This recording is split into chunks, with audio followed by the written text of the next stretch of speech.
Bom, então, bom dia aos amigos e amigas da nossa reunião do grupo de estudos. Eu estava bastante ansioso para tratarmos do tema que eu venho pensando no curso dessas últimas semanas. Eu tenho certeza que nós estamos completando um ciclo extremamente interessante nos estudos e nas discussões que estamos fazendo já há 15 anos. Eu lembro que uma das questões mais difíceis que nós enfrentamos durante todo esse período do grupo de estudos foi não avançar na pauta além daquilo que nós efetivamente estávamos tratando. E a linguagem, ela, por mais que não quiséssemos tratar da linguagem nas nossas reuniões, nós fazíamos uso da linguagem para fazer as reuniões. Portanto, é obviamente muito difícil você retirar um instrumento que nós utilizávamos para tratar dos outros temas do debate. Mas eu acredito que fizemos certo.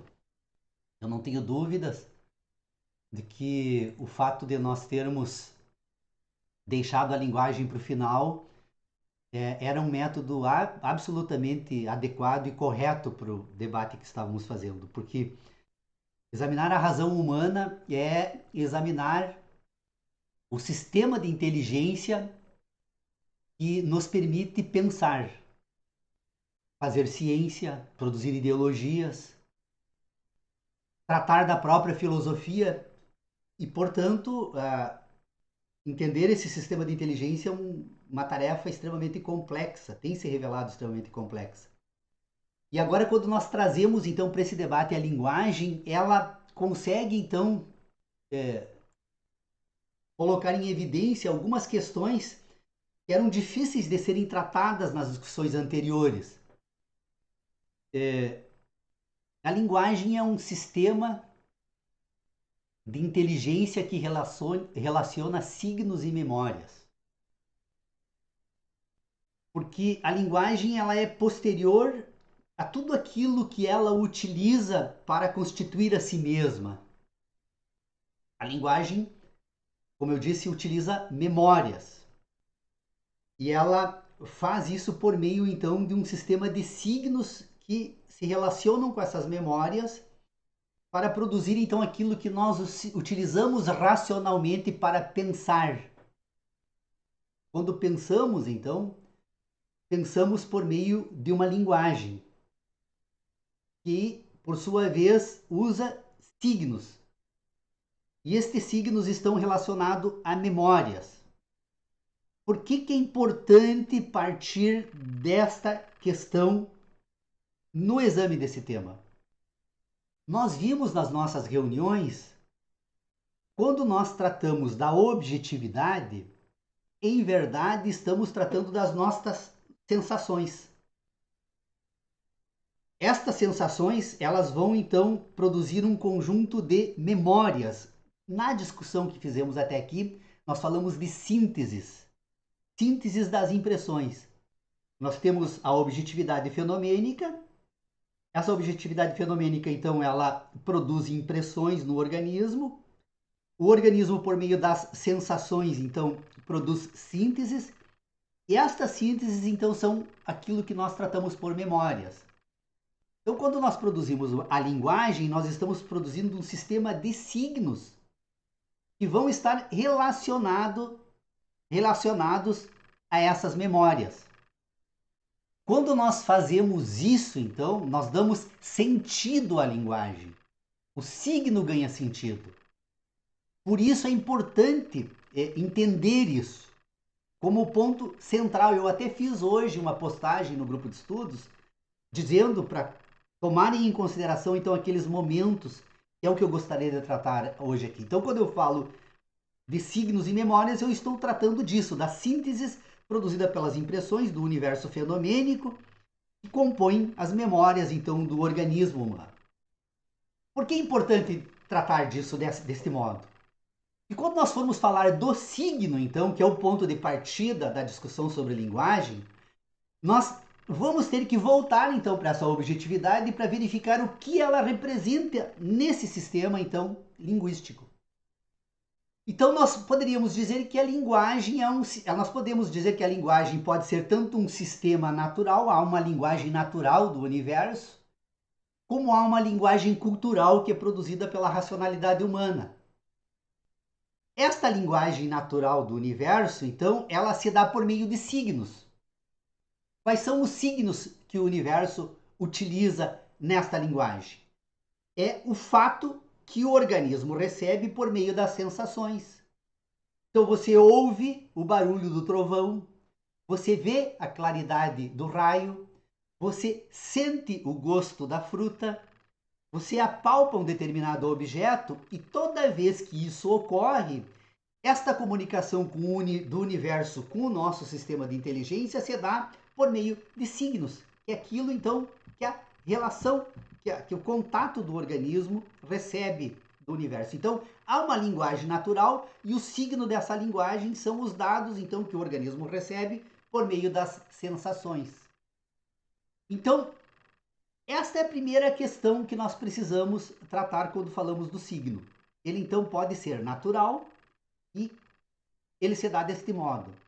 No entanto, o signo pode ser produzido culturalmente. E o signo é produzido culturalmente, então, quando o sistema de inteligência agora faz uso de uma mediação que pode se dar, então, que vai se dar, então, agora por meio de signos produzidos culturalmente. Que signos são esses? Então, são aquelas representações escritas que nós utilizamos, que fazemos uso, então, na racionalidade. São aquelas expressões fonéticas que eu estou utilizando agora enquanto falo com todos aqui, que são signos, então, que eu utilizo para tratar daquilo que nós estamos examinando. O sábio mesmo falava dos signos pictográficos, que são as pinturas, a música é um signo, ou seja, todas essas outras questões que nós trazemos para o âmbito dos signos são produzidas culturalmente. Mas é necessário reconhecer que é um signo natural produzido pela natureza. Então, esse é o ponto de partida do exame que nós precisamos fazer. E reconhecer, então, que a linguagem faz uso de signos. Agora, esta linguagem em si, o signo em si, ele não representa absolutamente nada se ele não tiver um significado. Então, o significado deste signo são as memórias que o signo produziu. Então, o trovão de um raio, ele tem um signo, que é o barulho que o organismo recebe, e tem um significado, que é a memória que ele produziu deste fato em si, dessa comunicação da natureza. O clarão do raio, o clarão em si é um signo, mas ele produz também uma memória deste signo, que é o significado. Então vocês percebam, quando eu falo e eu produzo por meio da expressão fonética uma palavra, esta palavra ela se associa a um significado, então, racional, que vai ser produzido. E eu vou tratar daqui um pouco adiante essa divisão de racionalidade e empirismo nesse sistema de signos e de significados. Então, vocês percebam que quando tratamos, então, da linguagem, falamos do signo, então, que é aquela representação que nós utilizamos para a linguagem, e nós tratamos do significado, que é aquela associação que a linguagem recebe, que este signo recebe, das memórias. Então, o signo e a memória são sempre posteriores à objetividade. Porque a objetividade só pode se comunicar com o meu sistema de inteligência se ela, então, apresentar estes signos e produzir estas memórias. Então, o signo e a memória são posteriores ao mundo real, ao mundo da natureza. E eles são produzidos, então, de modo racional, são racionalmente produzidos pelo sistema de inteligência, porque o sistema de inteligência, então, que tem a representação do signo, a memória do signo e o significado desse signo, que é também a memória que foi produzida, então, por meio dessa representação. Então, nós temos signos e memórias. Os dois primeiros momentos, então, do exame da linguagem. Bom, como é que esses significados são produzidos? Então, se eu tenho o signo e o significado como o primeiro momento desse sistema de inteligência, eu preciso entender qual é o instrumento de produção do significado do signo. Então, o significado pode ser empírico e o significado, então, pode ser racional. Lembram? Eu coloquei isso também no post que eu fiz hoje no nosso grupo de WhatsApp, que estamos tratando desse assunto. Então, o que significa quando eu falo do significado empírico? Eu estou dizendo que este signo tem também um significante. Por isso ele é empírico. Porque este signo, então, foi produzido por uma linguagem da natureza, e esta linguagem da natureza produziu uma memória no significado. Então, eu tenho condições de reunir o significado e o significante por meio do signo, e eu vou encontrar empiricamente, então, a relação de inteligência que traz ele desde a objetividade fenomênica até o signo e até o significado, que é a memória que foi produzida por esta linguagem. Uma linguagem de significante e de significado. O signo também pode produzir o significado racionalmente. Como é que o signo produz um significado racional? Quando ele, ao invés de estabelecer esta relação com a linguagem da natureza de modo direto, então um significante, que é utilizado pelo signo para produzir o significado, ele busca um outro signo. É uma relação entre dois signos que produzem um significado, portanto ele é racional. E aí há alguns casos, o significado racional, ele também pode tomar como modelo. Ele vai buscar então lá nos signos empíricos, ele pode pegar o significante como modelo, apenas como modelo, e então pegar o significado de um significante como modelo, relacionar com outro significado e produzir então por meio de um signo comum um novo significado, ou seja, um significado puramente racional. Então é óbvio que nós podemos fazer uso destes significantes que são da linguagem da natureza para produzir um sistema de significados racionais associando um signo ao outro. Mas há signos nesse sistema na linguagem que não possui significante. Isso foi uma provocação que eu fiz quando eu produzi aquele vídeo, né? Em que, aliás, eu estava iniciando essa investigação e eu acredito que consegui ir bem mais adiante agora, depois desses últimos exames que eu venho fazendo, tanto nas reuniões anteriores como pensando e tratando desse tema. Aquela provocação que eu fiz naquele vídeo sobre as relações sintáticas e o conteúdo semântico das expressões linguísticas, que tem 15 minutos, e é o que eu sugeriria que quem tivesse tempo desse uma olhada. Eu fiz um desafio ali perguntando como era possível um significado sem significante. A matemática é a prova disso. As relações matemáticas são relações entre dois signos que produzem um significado. Ou você vai associando um signo linguístico a outro signo linguístico, que são os números, e na medida em que você associa os signos linguísticos, você produz novos significados sem necessidade alguma de buscar significante na linguagem da natureza, na linguagem empírica. Então vocês percebam que quando nós tratarmos de sistema então de produção de signos empíricos e signos racionais, nós estamos fazendo uso então de dois sistemas diferentes na produção dos significados. Eu uso então para estabelecer esta relação entre o signo e o significado, e o signo e o significante, a ideia de imputação. Então, quando eu uso dessa expressão imputação, eu estou dizendo então que a imputação que o signo faz ao significado, desculpe, ela pode ser uma imputação empírica e pode ser uma imputação puramente racional. Então, a imputação é empírica quando esta imputação também volta agora o signo para a objetividade e encontra um significante relacionando o signo aos dois. Então, o signo tem uma imputação com o significante, portanto com a objetividade, e ele tem uma imputação com o significado em função com as memórias. E quando ele é puramente racional, então é um sistema de imputação entre o signo e o significado, né? Sem que haja necessidade de buscar então essa justificação no mundo da natureza. Essa exposição que eu trago aqui agora para a nossa discussão, ela é importante porque nós vamos poder perceber agora, a partir então desta análise, que eu espero ter conseguido tratar de forma objetiva e clara, de modo a poder ser entendido, pelo menos, as relações que eu estabeleço aqui quando trato desse assunto.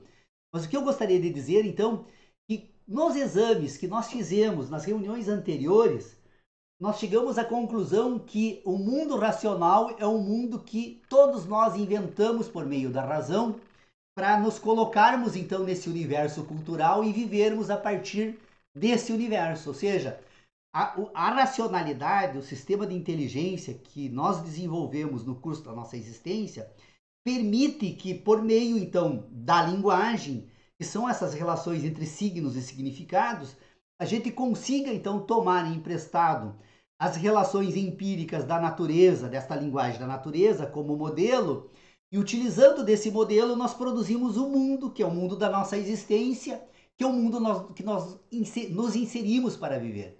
Então a linguagem é fundamental na invenção desse mundo, na produção desse mundo. Por isso que a linguagem ocupa esse papel de extrema importância nesta discussão, do fecho das discussões que nós estamos fazendo até aqui a respeito dos nossos exames e dos nossos estudos. No entanto, esta linguagem que nos permite inventar o mundo, ela nos permite também nos relacionarmos com o mundo da objetividade. Então, ao mesmo tempo que a razão inventa o mundo, ela também põe o mundo em ordem. E qual é a grande questão que eu acho que nós precisamos nos dedicar aqui no nosso grupo de estudos? Nós precisamos então separar esses dois mundos, porque eles são absolutamente distintos. E a linguagem, então, ela é o instrumento de ordenação desta separação.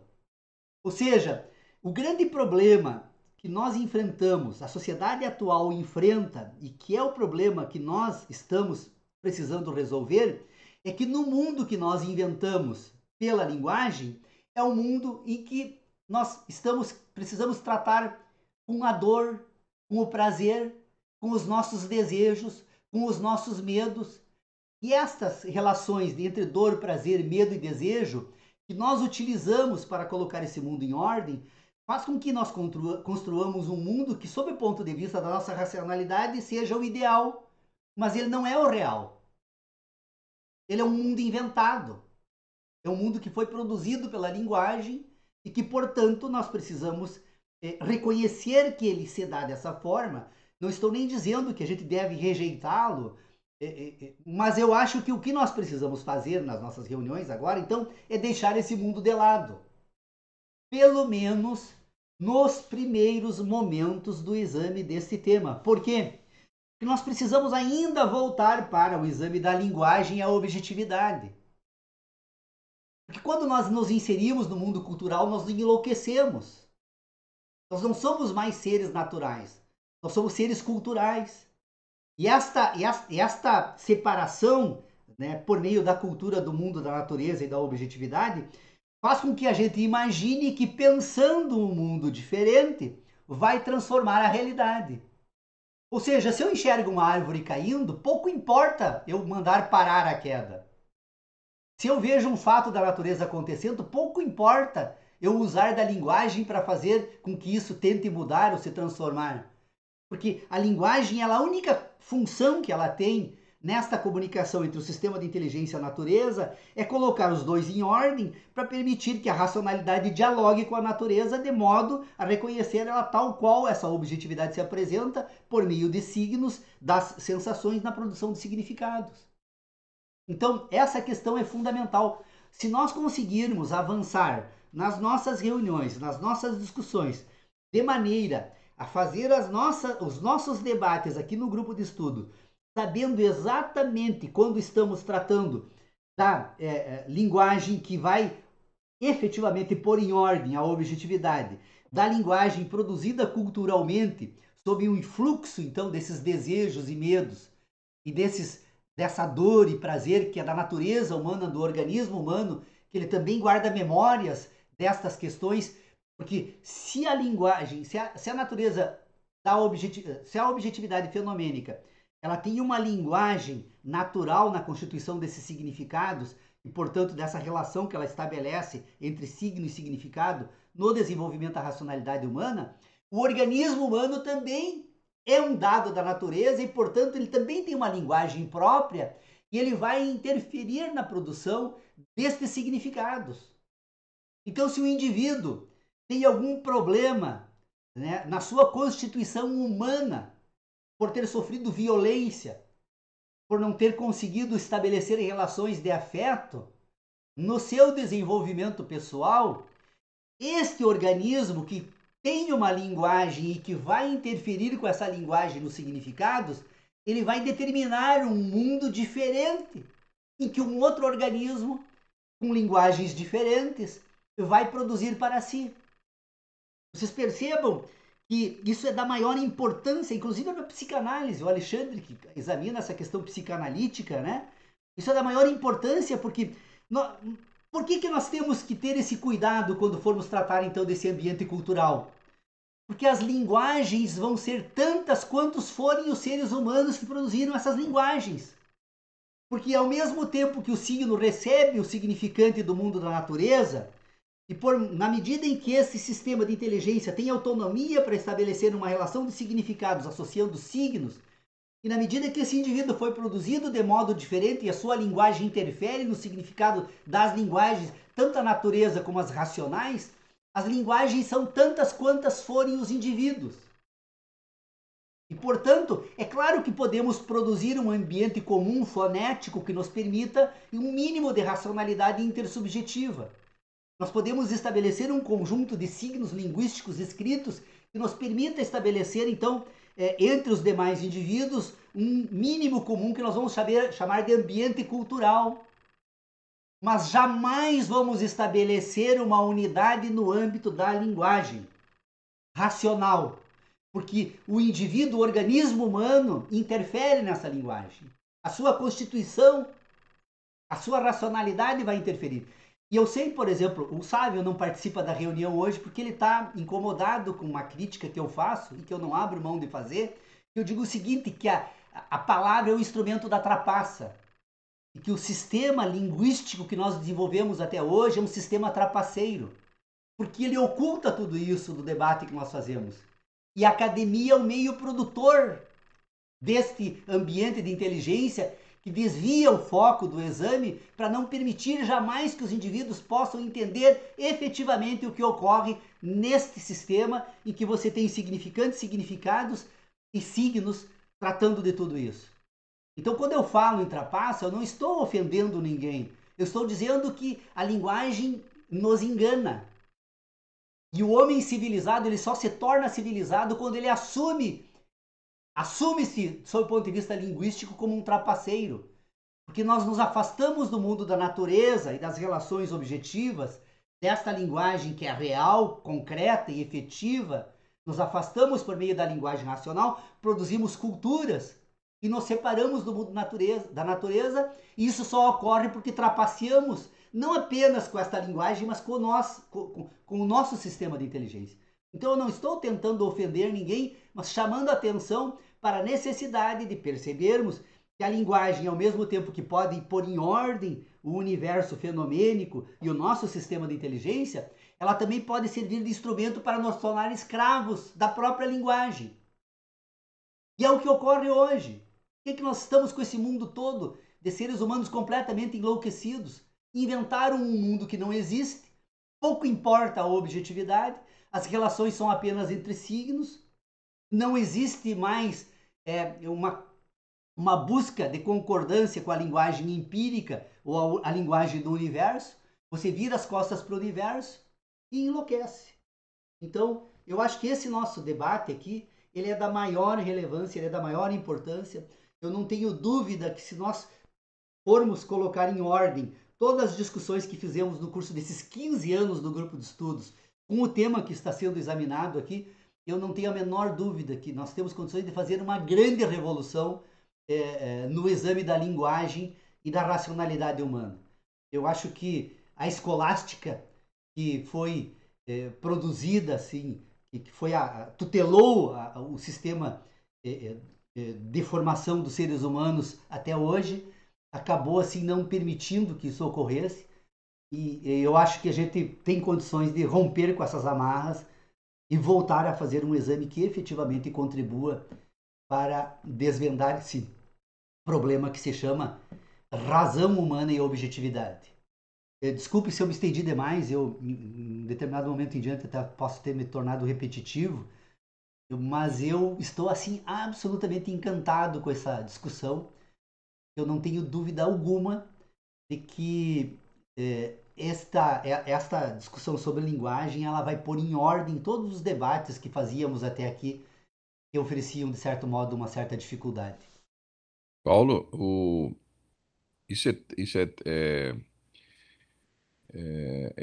essa palavra trapaça, ela é forte, mas ela me remete a um estudo que eu fiz acerca das divisões do Homo que houve, em que o Homo sapiens, pela palavra, trapaceava o outro Homo de Neandertal, trapaceava no sentido de ele buscava através das informações da palavra, ele passava informações para os seus descendentes para que eles pudessem sobreviver e extinguir o inimigo. Então, o próprio ser humano chegou um momento numa forquilha, como tu sempre diz, tem o lado, vai para a esquerda, vai para a direita. Chegou numa encruzilhada e que a decisão sobre a existência e a continuidade da espécie humana se deu pela palavra. Quando ele sentiu que a palavra poderia A trazer do produção da mundo, linguagem, né? na produção da linguagem, ele conseguiu transmitir suas memórias para os descendentes, não só de forma empírica, mas de forma racional. Ele racionalizou a luta, a disputa, e pela palavra e a transmissão dessas memórias, ele conseguiu sobreviver e extinguiu a outra espécie, de Homo. Isso é um tratado que tu está fazendo químico-biológico, eu diria, porque tem fundamentos nisso, né? Então, lá no livro do Hariri, lá que ele diz que quando o Big Bang dá origem à matéria, né, nessa concentração da matéria, das poeiras cósmicas, surge a química, e depois de um tempo, com a formação dos planetas e da movimentação desses planetas, surge a física, e depois com o surgimento da vida no planeta Terra, que é o único ainda que a gente conseguiu descobrir que tem vida, pode ser que tem outras, surge a biologia, e depois, com a racionalidade e a linguagem, surge a história. Sim, perfeito. Isso é um processo evolutivo. E esses animais foram, dentro dessa lógica, evoluindo, se transformando. Esse evoluindo não quer dizer se crescendo, Melhorando. desenvolvendo, melhorando, mas foram se alternando, então, se modificando, evoluindo no sentido de se modificar.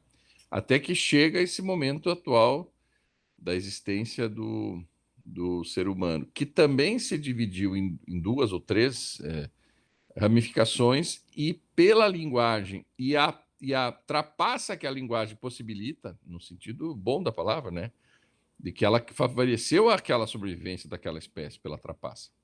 Então, quando tu fala que a linguagem ela busca nas memórias e a partir da memória cria um significante, e desse significante é dado um significado a essas, e essa organização se dá pela linguagem, que é uma forma de tentar organizar as memórias. De fato, o uso da linguagem faz com que haja um grupo que melhor se adapte e um grupo que pior se adapte. A tendência é a extinção, a ponto de que nós, conversando, usando da linguagem, nós estamos extinguindo todas as demais espécies, quase que uma combinação pelo fim da vida. E, logicamente, cada indivíduo tem a sua memória, o seu significante e seu significado, e imputa ao do lado um significado diferente a cada indivíduo, né? E a alienação desse grupo de indivíduos, que é a unanimidade burra, né? Como dizia o Nelson Rodrigues, acho que foi ele que disse, né? que esse conjunto de indivíduos que deveriam ser inteligentes, cada um com os seus significados, ele passa a agir de forma comum, abrindo mão da sua individualidade. E aí, quando tu fala que essa loucura é em função dos mundos criados por cada indivíduo acerca das suas memórias, né, e das suas relações. Eu ouvi um comentário no Roda Viva do Krenak, né? Krenak, Eu, o Ailton. Ele escreve um livro sobre o viver o dia, o viver o momento da natureza, da objetividade no dia. Porque quando tu começa a viver o futuro, projetar o futuro, tu cria um mundo que não existe, mas tu persegue ele e isso traz a loucura, traz a distorção da lógica da ancestralidade de viver o dia. Como tu diz, independente de nós falarmos sobre a queda da árvore, a árvore vai cair, o vulcão vai acontecer, o desmoronamento das rochas vão acontecer, o surgimento de novas espécies vão acontecer, independente da nossa. Então, se cada um vivesse aquele momento atual, só que, claro, a sociedade se organizou de tal forma de que o futuro é mais importante do que o presente, né? E nesse livro ele faz essa tentativa de dizer, olha, a paz está em viver o presente, que é o que os índios fazem, né? Eles conversam aquela grupo que está ali, eles não ficam, não, mas se eu fosse para Nova York, se eu fosse para Paris, não seria mais feliz? Se eu fosse para a Argentina, se eu fosse para Buenos Aires ver um tango, a gente projeta uma felicidade futura que nem sempre é alcançada. Aliás, 99% das pessoas não conseguem alcançar, e por isso essa loucura de um desenvolvimento desenfreado, a busca a qualquer preço do alcance dessa loucura, né? Dessa meta que nunca vai ser alcançada. E isso traz transtornos que aí os psicólogos, psiquiatras devem examinar aí mais profundamente. Estou divagando um pouco aí acerca do que o Paulo comentou. Sérgio Inácio, o André teve a semana passada nos. Tô pensando aqui na. Então, entre o signo, né, o significado e o significante, né, esse tripé, né, como que você apresenta, é possível ou é desenvolvido devido à nossa condição racional, né? E devido à nossa condição racional, então nós também nos diferenciamos, vamos dizer assim, né, da natureza como um todo, né, do mundo natural. E essa condição, devido a essa condição racional, então daria para dizer que nós artificializamos, né, em relação à natureza, né, ao mundo fenomênico, né, porque começamos a produzir signos, né, para representar, para pensar, até para entender, né? Queremos entender o mundo natural a partir do nosso mundo de signos, né? E não a partir do próprio mundo natural, né? Então, nós acabamos nos afastando, né, demasiadamente do mundo da natureza, né? Seria mais ou menos por aí, e o que potencializa, né, vamos dizer assim, essa artificialidade nossa, né, é a linguagem. Mais ou menos por aí?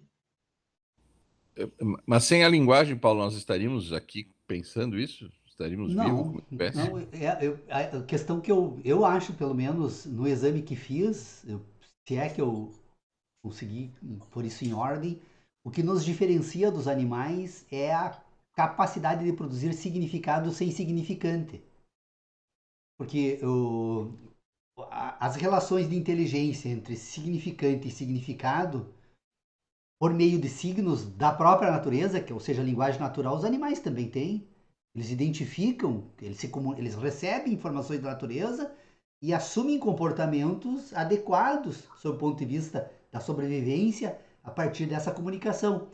O que o animal não tem é a capacidade de produzir um sistema de relações que use um sistema de significado sem o significante, ou seja, a única possibilidade de produzir racionalmente. Então, eu acho que essa é a grande diferença entre os animais e nós. Isso é uma primeira questão, assim. Mas isso não é da natureza, isso é da natureza, isso não é artificial. Isso Não, só, é cultural, porque o animal, por exemplo, quando nós produzimos, quando a imputação é empírica, essa mas a quando tu diz imputação. que não é, quando tu diz que não é da natureza, é como se viesse algo de fora do planeta, Não, João, a diferença está na imputação. Quando você tem a imputação empírica, você tem um significante na linguagem da natureza. Então, tu tem um dado natural que estabelece empiricamente essa relação. Quando a imputação é racional, você se retira do mundo da natureza e só usa das memórias para produzir uma nova linguagem. Sim, Então, é claro, eu entendo esse contato físico. isso os é, e animais ma- não têm, essa capacidade eles não têm. Se É, eles mas tivessem, eles desenvolveriam uma linguagem racional como a exato, nossa. mas isso é uma reação química que a natureza não deu a eles essa condição. Talvez a complexidade do cérebro, né, João? Nesse caso aí, eu Sim, acho que a químico, determinação é do cérebro, químico né? biológico, químico elétrico biológico Porque o restante é um, do sistema de inteligência é o organismo que é responsável. É todo o sim. organismo, não apenas o cérebro, né? Mas o que eu quero dizer é que isso faz parte da natureza, Sim, de um progresso da natureza, que deu a esse ser específico essa condição diferenciada. Que a gente chama de não natural, mas no fundo tudo é da natureza, não sim, há sim. nada fora da natureza. Mas eu Inclusive, entendo, é que tu consegue separar, não, isso aqui acontece para todos, isso aqui não acontece para todos. Então, o que não acontece para todos não é natural. Quando eu entendo que também é natural, só que é natural dessa espécie humana, desse ser João, diferenciado.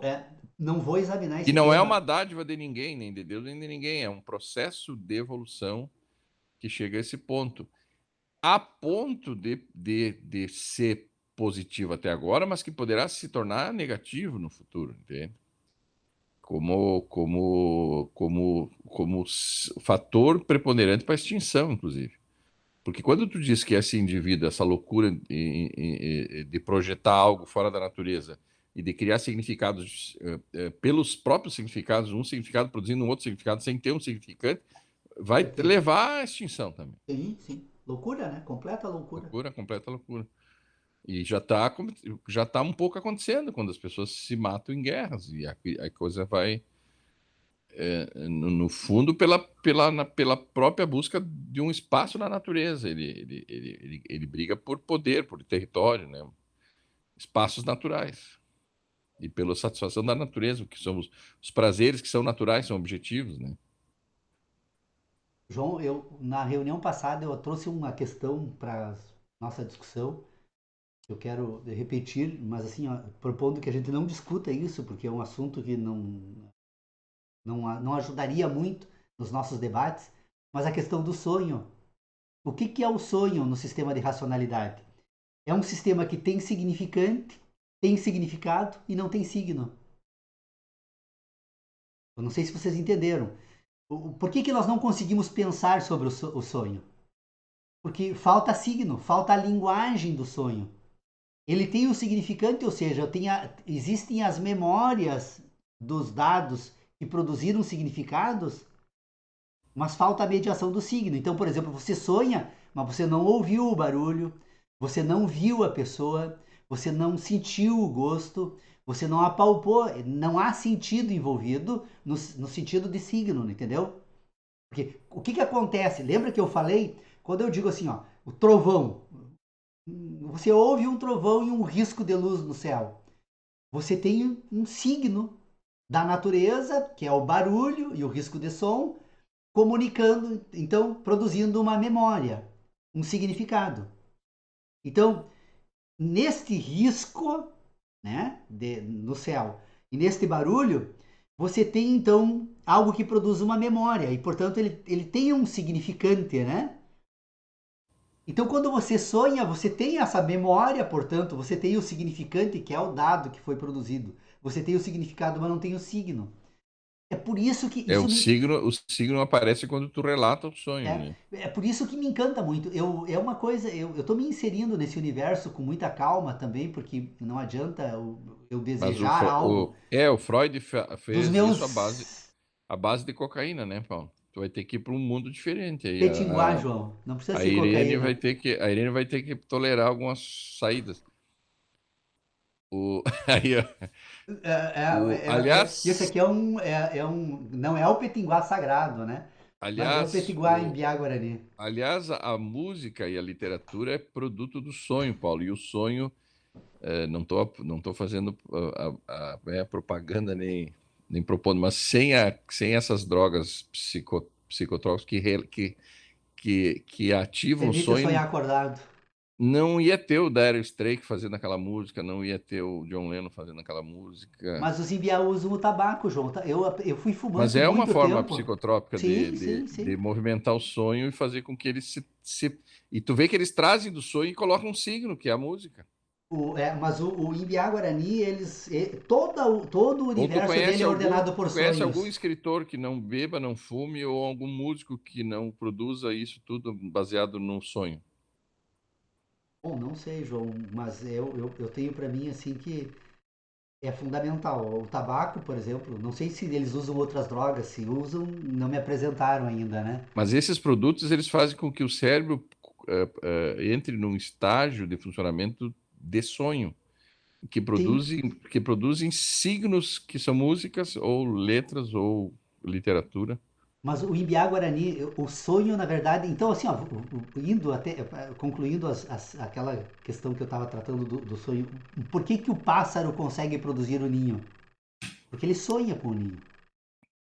Então essa questão da ancestralidade, né, essa questão da ancestralidade que o Guarani, que os povos indígenas tratam e dão muita importância, é exatamente isso. Na medida em que você introduz a linguagem, a racionalidade como modo de ser da tua existência, você rompe com a tua ancestralidade e com os mecanismos de comunicação. E o sonho é um mecanismo. O sonho é um mecanismo. Eles usam do sonho para ordenar esse universo deles. Tanto que uma das principais razões da entrada na UPAN, que é o momento que você fuma o petinguá, então, e para realizar essa atividade de espiritualização, é o momento de você buscar essas informações que se encontram na tua ancestralidade. Então, o tabaco te ajuda nisso. Mas você tem que deixar aflorar. Só que como nós deixamos aflorar por meio da linguagem, nós não perdemos o instrumento de comunicação com os nossos sonhos. E quando nós tentamos utilizar da linguagem racional que foi produzida por nós fechamos a porta da comunicação com o universo dos sonhos. Então, o grande problema do sonho não é aquilo que você tem de memória dele, mas aquilo que ele te trouxe de informação que, por termos memórias racionais, nós não conseguimos, só conseguimos pensar por meio de signos. E a espiritualidade não admite signos. Ela não usa signos nesse sistema de comunicação. É só uma relação entre significantes e significados. Como eu disse, eu estou me inserindo nesse universo em BIA Essas com substâncias muita. psicotrópicas aproximam o sonho, é como sonhar acordado. Sim, E, e, e aí a pessoa diz, tá, mas aí o cara bebe e ele dirige, mas o problema não é a bebida, o problema é que foi que inventaram o carro e a rodovia. Se não tivesse inventado o carro e a rodovia, o bebê seria uma coisa fantástica, a pessoa, claro que em termos de saúde morreria rapidamente, porque o álcool afeta o fígado e o rim e tal. Mas o problema social é porque criaram outras coisas envolvendo, entendeu? Se nós vivêssemos só na selva, sem veículos, sem automóveis e sem rodovia, o beber e dirigir não aconteceria, só aconteceria o beber e a música e a arte e a ciência e o sonho acordado, porque esses caras sonham acordado, coisa que sim. a gente não consegue. Não consegue. É, exatamente. É muito interessante. Por isso Olha, que não tem como tu me trazer um sambista ou um roqueiro que consiga fazer algo sem sonho. há 20 anos atrás eu perguntei para o Floriano, o cacique Floriano, hoje ele é pajé, ele deixou a função política e agora está mais na espiritual. Eu perguntei há 20 anos, Floriano, como é que eu faço para me tornar um Guarani? Ele me olhou assim, daquele jeito deles, ele disse, muito tempo. E é verdade, faz 20 anos. Tô me tornando, aos poucos tô me tornando. Mas ele não disse para ti que tu tinha que nascer de novo? Não, foi o que eu entendi, né? A dona Ema vai ter que trabalhar de novo. Não, ele não chegou, não, ele, na verdade, ele disse isso, né? Nascer de novo. Não chegou a usar a língua, ele não falou em nascer de novo, mas eu entendi que ele me disse isso. Mas mesmo assim eu venho me inserindo, tenho aprendido muito, muito, muito, muito. É impressionante. E o tabaco é muito importante. O tabaco é muito importante. Ele faz parte desse Não processo não o de. cigarro da Souza Cruz, esse não, o Não, não, outro. não. É o tabaco. Eu planto, inclusive, o tabaco aqui no meu Quantos anos sítio. o Paulo sustentou aqueles americanos da Souza Cruz, não? Pois é, João. Mas agora eu fumo por prazer. E agora, depois que eu descobri o que, que o cigarro utiliza para te viciar, nunca mais vou me viciar. Sabe qual é, João? O vício que o tabaco produz é É o papel. exatamente, não, é exatamente o mesmo da paixão. Que você não tem uma abstinência física quando você tem vontade de fumar. Você tem uma sensação como se o mundo todo perdesse o sentido sem o cigarro. Então o tabaco ele se insere exatamente no âmbito da paixão. Talvez tenha alguma explicação do uso do tabaco nessa questão da espiritualidade em Biá A Guarani. nicotina, né? A É. nicotina. Eu não sei se vocês assistiram uma entrevista do Casagrande, que ele disse que o nível de sensação que ele tinha na juventude ao jogar futebol e fazer um gol, aquele orgasmo do gol, no momento que ele para de jogar e para de ter aquela sensação, ele teve que substituir aquilo para ter um motivo de viver. E ele encontrou na roda de amigos, na droga, essa sensação, esse orgasmo que ele deixou de ter quando jogou, quando ele fazia esporte. Porque o esporte produz essa endorfina, essa satisfação química natural, né, pelo exercício. E aí ele disse assim, quando eu fazia o gol e ia para até a torcida, aquilo para mim me realizava, aquilo me satisfazia por um longo tempo, assim, até o outro jogo. Quando eu deixo de fazer isso e me separo da minha mulher e, sei lá, e deixo de ter sensações, eu busco na substância química algo que quimicamente me trouxesse novamente o prazer. E aí me vicio, só que isso para a saúde é, é fatal, né? E aí ele conseguiu, através da terapia, sei lá, produzir outras sensações que substituíssem aquelas para que ele pudesse continuar vivendo, que é a presença dos filhos, sei lá, outros bons livros para ler, ou outras músicas para escutar, alguma coisa que substitua. E isso de fato, quem é atleta e jogou assim num nível mais profissional, não há sensação melhor do que tu cortar no vôlei e fazer um ponto. Aquilo é um orgasmo, assim, uma coisa que vicia. O cara acorda de manhã pensando em ter aquele prazer. Né? Coisa que com a idade a gente vai largando, né? E a mulher, né? Que é a coisa mais maravilhosa do mundo que a gente tem que buscar constantemente. Isso não... Mas Eu tava, Aguardando o eu tava, orgasmo ou o vôlei? Eu não entendi aí, meu. Então, quais coisas parecidas, idênticas? tava Só para preocupado. fazer a ata, só para fazer a ata da reunião de hoje, então, para ficar registrada a ata da reunião de Não hoje, é que o faça que isso, não vicia o faça isso. cigarro não é o tabaco, e sim o papel, né?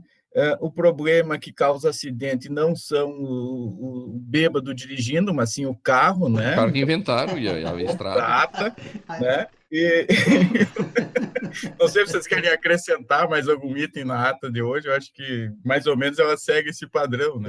Mas no livro que o Paulo vai produzir aí, que o Paulo tem essa capacidade de concentrar objetivamente esses dados, ele vai trazer toda essa... É um tratado químico, biológico, psicológico, Psicotrópico.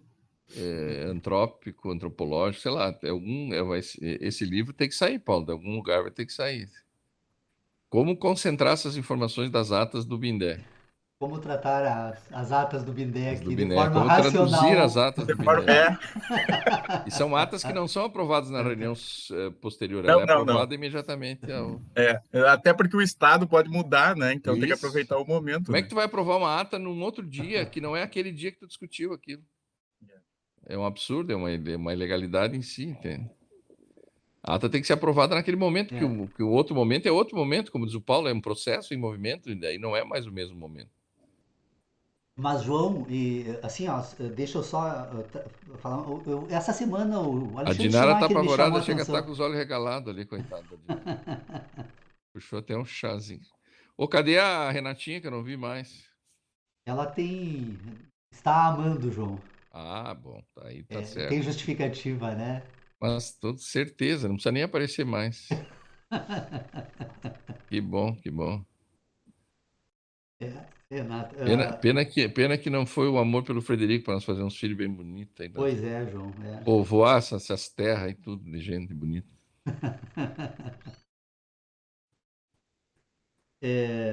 Então, não sei o que vocês me dizem. Eu conversei essa semana, voltando então a nossa, embora legal a conversa, mas Quero ver tu divulgar esse vídeo da reunião de sem hoje. cortes, Sem cortes. sem cortes, não, certamente. Essa semana eu e o Alexandre estávamos conversando, ele está lendo o Vará, eu sou um crítico do Vará, tentei examinar algumas obras dele e atribuo a ele uma boa parte dos problemas que nós temos enfrentados atualmente na teoria jurídica.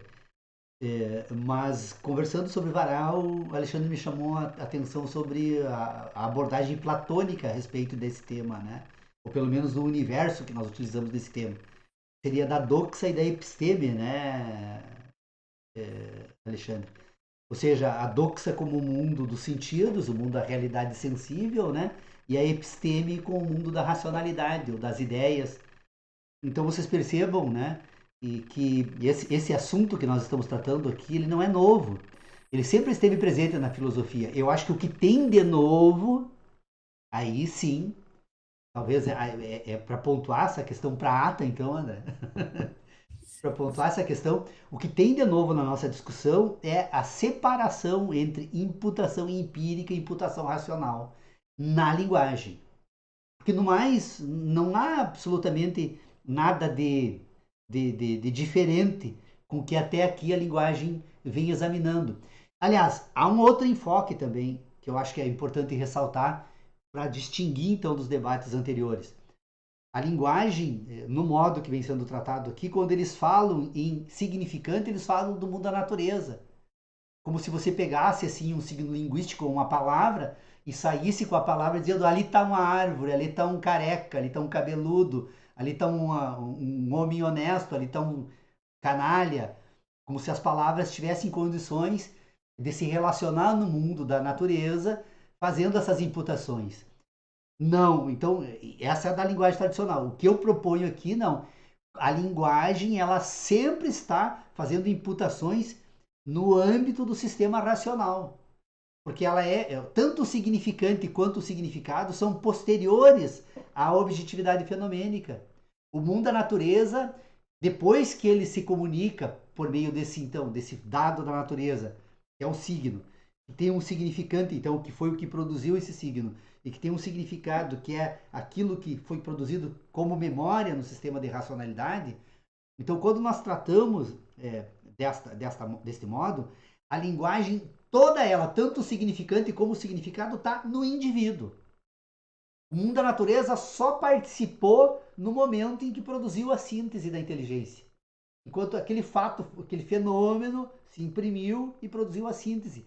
Depois a linguagem, tanto o significante quanto o significado, elas estão no sistema de memórias. Eu posso depois de pôr em ordem esses significantes e esses significados, por quê? Porque tanto o significante quanto o significado, eles fazem parte das memórias, só que na questão da ordenação, o significante, ele tem uma relação empírica. Ou seja, nesta memória, eu posso voltar agora para ela e eu vou encontrar um percurso no sistema de inteligência do indivíduo. Então, ele se volta agora para si mesmo e diz: não, peraí, eu ouvi algo. Então, eu ouvi porque o raio que antecede ao trovão, ele foi produzido porque estava chovendo. Então, vocês vejam, eu volto por meio do organismo humano até a objetividade e encontro uma relação entre aquele fato que produziu o significante e o sistema de racionalidade. Mas o significante está na memória, não está no universo. Porque senão eu teria que fazer o quê? Toda vez que eu quisesse representar uma palavra, eu teria que estar com um balaio de coisas para tirar do balaio, aqui está uma árvore, né? Aqui está um homem careca. Aliás, essa é a grande discussão, eu lembro. Os céticos gostam muito de. Os céticos são trapaceiros por excelência. Eles se especializaram na trapaça, né? O que é um homem careca? É o homem que tem só um fio de cabelo ou nenhum fio? Ou se tem 50 fios pode ser considerado careca, né? Claro, por quê? Porque tu não carrega os homens carecas numa mala para mostrar para a linguagem, né? É uma memória, e as memórias sobre calvície são tantas e de tantas naturezas diferentes que você jamais vai conseguir estabelecer um critério racional, né, de significante que preencha no mundo da natureza depois tudo aquilo que tu pode encontrar.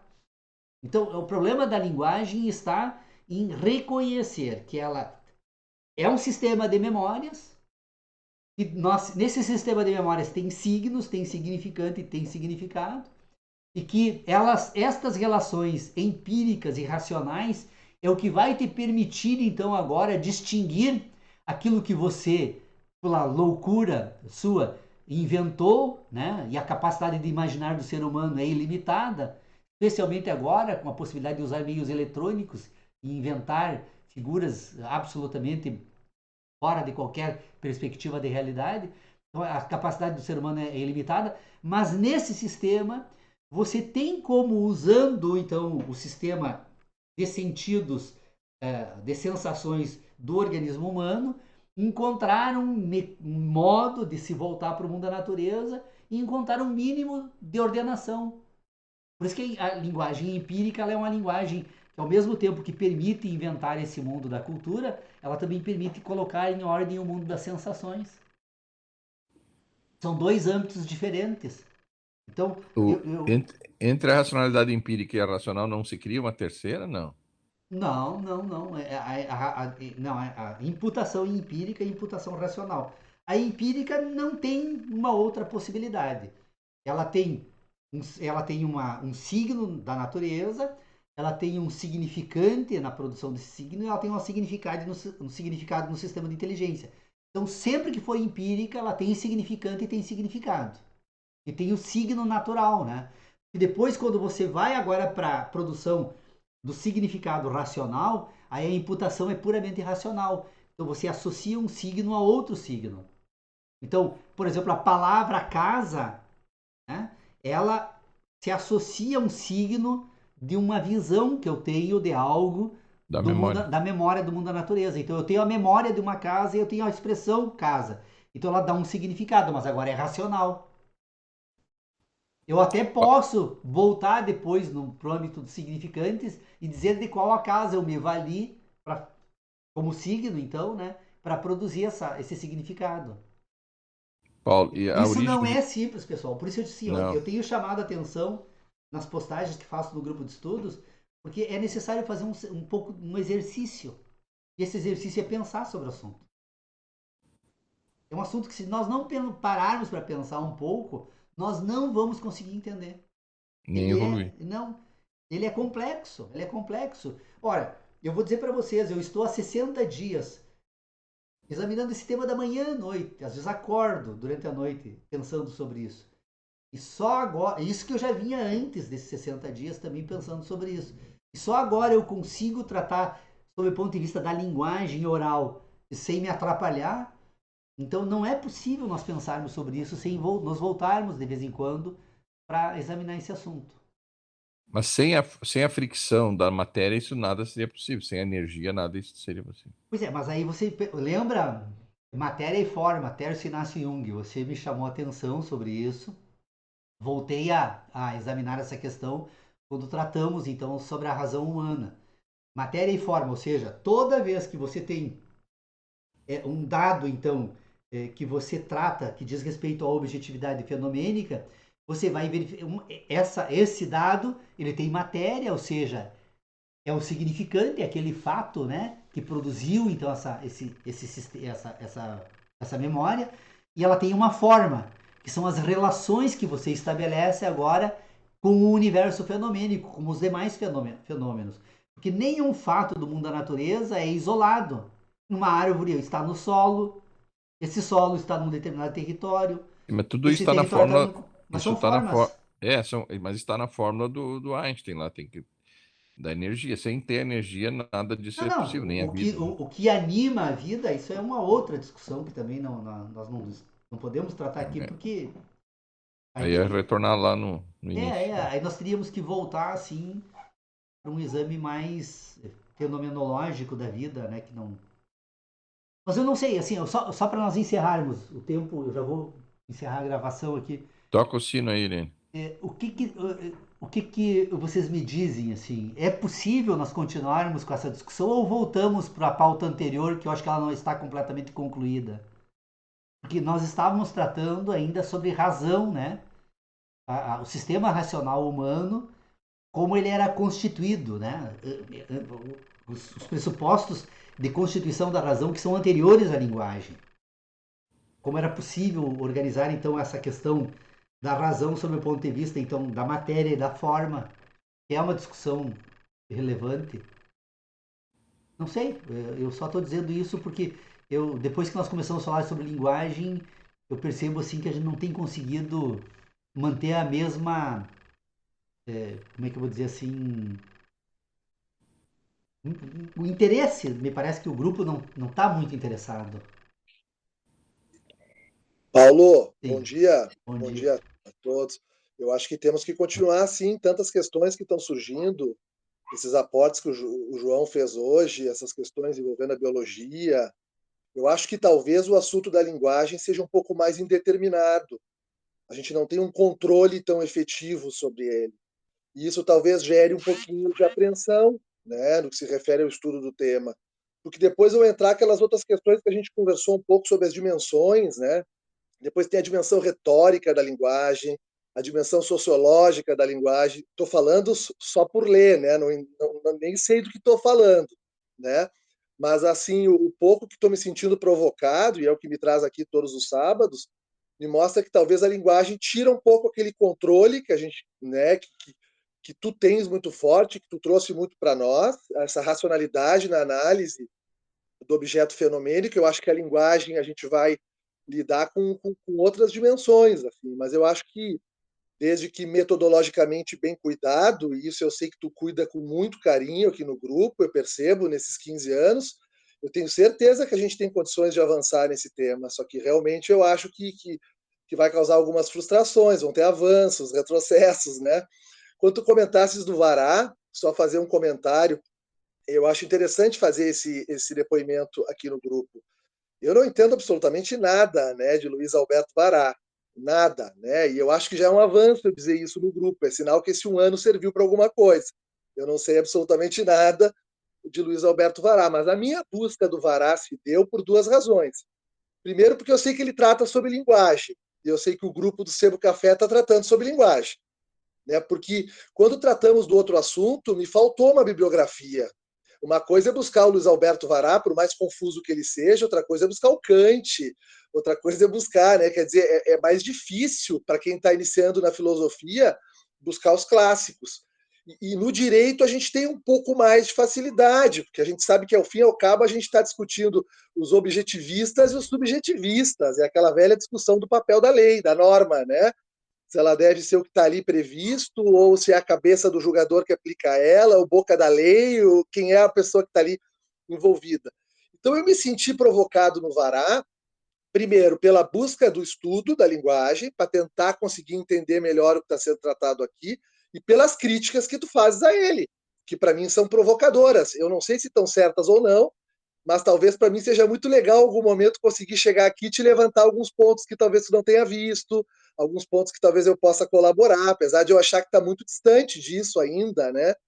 Então eu acho que isso mostra que a gente está no caminho certo. Se tu me permite uma pequena contribuição com relação a essa questão, né? Eu estou há um ano só aqui no grupo, um grupo tão entrosado já, mas particularmente estou adorando muito os debates aí. Eu acho que temos que seguir nessa linha.